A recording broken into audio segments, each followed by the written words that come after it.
لهم مغفرة وأجر عظیم۔ ارشاد فرمایا یہی وہ لوگ ہیں جن کے دلوں کا امتحان خود اللہ نے لیا جل شانہ نے، تو تقوی میں لیا، طہارت میں لیا، اللہ نے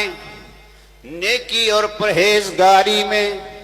ان کا امتحان لیا اور فرمایا رب العالمین نے لہم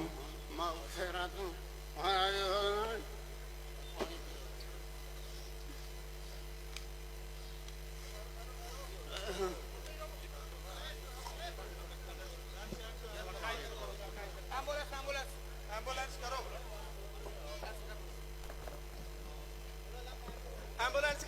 كل نفس ذائقة